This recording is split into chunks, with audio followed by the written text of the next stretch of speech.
Patrice Salanon, pour nous aider à écumer les quotidiens, n'ont pas venu ce jour. Et lui, déjà en position. André Salanon, bonjour. Bonjour, Joël Létondi. Alors, ce lundi, qu'y a-t-il de neuf? Écoutez, l'eau est dans le gaz, sur le plan politique, la tension monte, le mercure monte évidemment avec cette tension, les passe-temps toujours entre l'opposition représentée, notamment par sa candidate à cette élection, Rikiat Madougou, et puis la mouvance présidentielle. Les passe-temps se poursuivent. Les avocats d'ailleurs de la candidate étaient donc montés au créneau pour rappeler désormais leur disponibilité à pouvoir la défendre en cas d'attaque. Et puis ces interpellations aussi des membres, disons, de ce parti au niveau de la criette. Évidemment, les canards reviennent sur ces différentes informations, sans oublier aussi une institution, il faut le rappeler, américaine qui se mêle désormais, disons, de cette élection, qui a saisi évidemment le président Joe Biden, le président des États-Unis également, le secrétaire d'État américain, pour demander qu'une pression conséquente soit donc exercée sur le Bénin afin que des élections inclusives soient donc organisées avant le 11 avril. Est-ce que réponse sera donc apportée? En tout cas, les journaux reviennent sur cette information, largement commentée d'ailleurs dans la presse. Et pendant ce temps aussi, les deux autres duos provisoirement retenus essaient donc de se ménager. Au niveau des forces pour Bénin émergent, voilà, j'allais dire le directeur de campagne est désormais connu. Et puis, au niveau de l'autre duo, c'est-à-dire Agossa et puis Corentin Korwe, on tend la main aux autres partis pour pouvoir battre, disent-ils, Patrice Salanon le 11 avril prochain. Intéressant. On va y aller, on démarre avec quel quotidien? Nous démarrons avec Matin Libre, qui nous parle donc de cette exclusion des candidats pour la présidentielle de 2021 au Bénin. Une institution américaine s'en mêle avec cette image de la candidate du parti Les Démocrates à la manchette, Rikiat Madougou. On parle toujours de la présidentielle. Le duo Madougou-Djivon, les avocats donnent de la voix, les avocats qui étaient donc montés au créneau, c'était donc vendredi dernier. Et puis parlant de la vaccination contre le Covid-19 au Bénin, et au journal de s'interroger, le Bénin joue-t-il la carte de la prudence? Le pays émergent parle de la politique notamment et nous dit qu'une institution américaine s'inquiète et alerte, évidemment, de la politique au Bénin. Allusion faite, disons, à cette lettre du centre de New York pour les affaires de la politique étrangère. Voilà la note adressée, c'était donc le week-end dernier au président américain demandant donc d'exercer une pression sur le Bénin. Et pendant ce temps, le Nouvel Observateur nous dit que l'exclusion, c'est plutôt l'exclusion de Rikiat Madougou qui fait réagir une institution américaine, le journal, qui s'intéresse évidemment à cette présidentielle prévue pour le 11 avril prochain. Et puis, toujours, le journal nous dit que puis après la tempête, également les coups et les contre-coups, ça bouge fort dans le rang du parti Les Démocrates. On passe à un autre quotidien, le journal, voilà, plutôt le Nouvel Observateur, Nassiara qui nous parle de la présidentielle au Bénin. Le président américain, lui, est donc saisi pour les entorses et la liberté et la libre compétition en République du Bénin. Voilà ce que nous dit donc le journal qui s'intéresse à ce sujet. Et puis toujours, concernant dans cette élection, le journal précise que les candidats recalés forment désormais un front. Dynamise Info nous dit, s'intéresse à ce second mandat, la quête de second mandat pour Patrice Salanon. Un souhait qui est donc légitime à faire concrétiser, mais attention, cela passe, en croit le journal, par l'ouverture véritable des élections. Et puis, un autre sujet toujours à la une du journal, mouvance après l'injonction à se fondre dans les partis en règle, voilà, injonction donnée par le chef de l'État. La galère est donc en vue dans le rang des responsables des mouvements politiques en République du Bénin, nous dit le journal Dynamise Info. Et la dépêche sans sa manchette qui en vient donc à cette conclusion, parlant de cette tension. Sur le plan politique, attention, la situation politique est donc tendue, nous dit donc le journal. Et ces images du chef de l'État, Patrice Salanon, Rikiat Madougou et Joël Aïvor, voilà, président de la République, Patrice Salanon, candidat à sa propre succession. Et puis la table ronde des médias au Bénin, retenu que la presse béninoise est face à ces défis. Ce week-end, il a eu donc 48 heures de travaux pour remettre sur table les mots dont souffre la presse béninoise. Et fraternité aussi qui s'intéresse à la politique, occupation du terrain pour la présidentielle de 2021. Il y a regain d'antagonisme entre les partis et puis mouvements politiques au Bénin. Et puis pour une alternance au pouvoir, le duo Korwe-Agossa tend la main au parti Les Démocrates, nous dit par ailleurs le quotidien de Ménontin. Et le journal Matin Libre, finalement, le matinal, de s'interroger suite à cette tension sur le plan politique, dénonciation notamment de la convocation d'acteurs politiques de l'opposition à la criette. Les démocrates sont-ils au-dessus de la loi? S'interroge ce matin le journal, le matinal. Image du président du parti, Eric Rondeté, en manchette.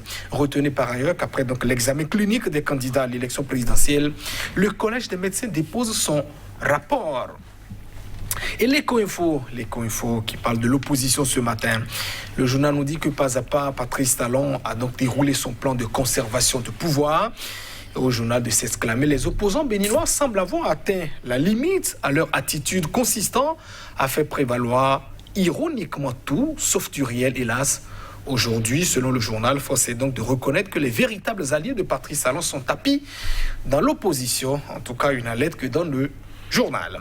Et puis menaces et intimidations constantes des opposants et activistes. Ces propos de Rekiat Madougou, la candidate du parti Les Démocrates. Je ne m'enfuirai pas, vous ne me faites pas peur, dit donc la candidate recalée. Et l'Afrique en marche, pendant ce temps, s'intéresse à cette note adressée donc par l'armée présidentielle de 2021. L'armée béninoise est-elle sous pression? S'interroge l'Afrique en marche. Méfiance de certains béninois et diplomates? Interrogation aussi. Et puis la hiérarchie pour l'unité des corps? S'interroge aussi le journal. Image de ces hauts gradés placardés en sa manchette. Et puis le quotidien nous dit aussi que la rupture, le pouvoir est donc dans la ligne de mire de Washington.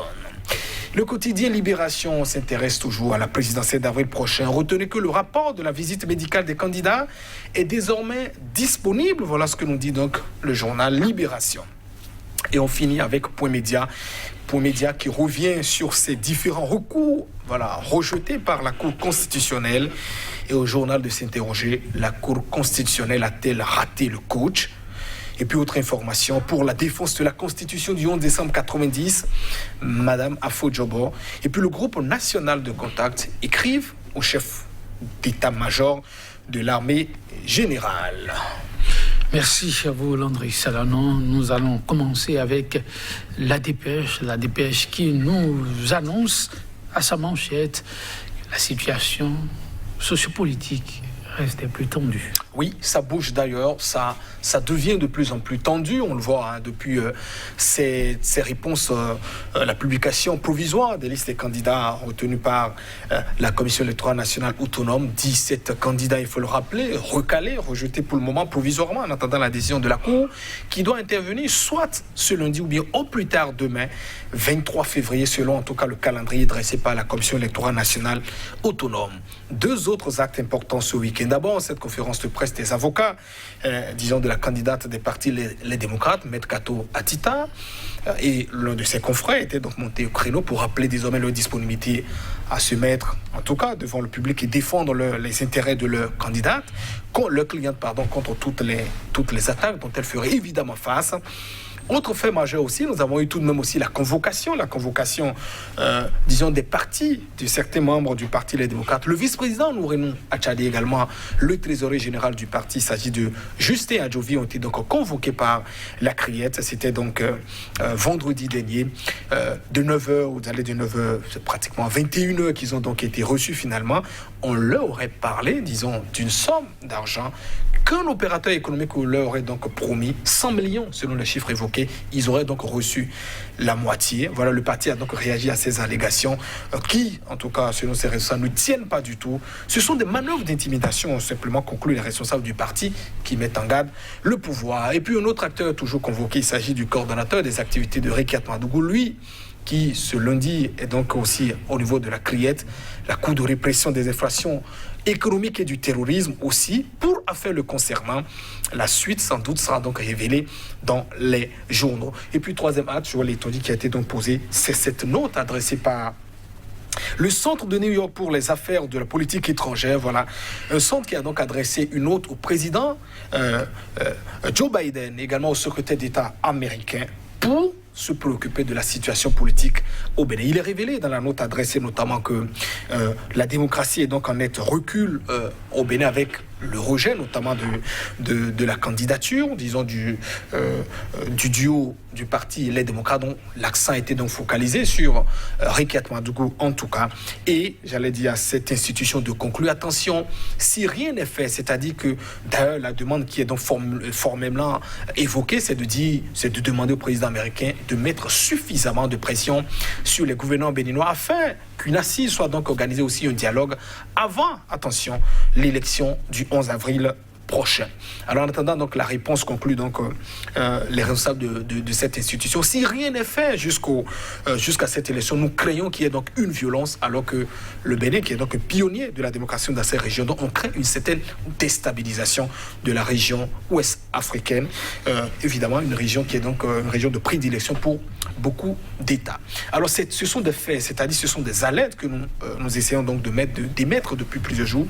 On n'est donc pas alarmistes, ce sont des questions que nous posons. Alors si on peut peut-être se réjouir désormais déjà, je l'ai dit ici, notre voix aussi est portée par d'autres instituts, au-delà même du continent, jusqu'aux États-Unis pour alerter le président américain et d'autres, j'allais dire le monde de façon générale, et appeler notamment à se focaliser sur cette élection. Attention, une fois encore, nous courons peut-être un gros risque avec cette exclusion aussi programmée. On le dit depuis 2 ans déjà, des partis de l'opposition. On a d'ailleurs vu avec 17 candidatures qui ont été donc rejetées à l'issue de la liste provisoire rendue par la Commission électorale nationale, avec cette fameuse question du parrainage qui est donc introduite, voilà, pour pouvoir écarter, en tout cas c'est la conviction que je partage. Cela se conclut d'ailleurs. On appelle à la préservation de la paix et il ne nous aura pas aussi échappé. Je l'ai dit que on constate que de plus en plus, en tout cas l'opposition, plus précisément le parti Les Démocrates avec sa candidate, essaie minutieusement aussi d'affermir un peu son réseau. On l'a vu d'ailleurs les réactions de ses avocats elles-mêmes, mais également qui montaient donc au créneau, qui aussi s'adresse désormais à ces institutions internationales pour mettre donc la pression. Vivement que la paix règne.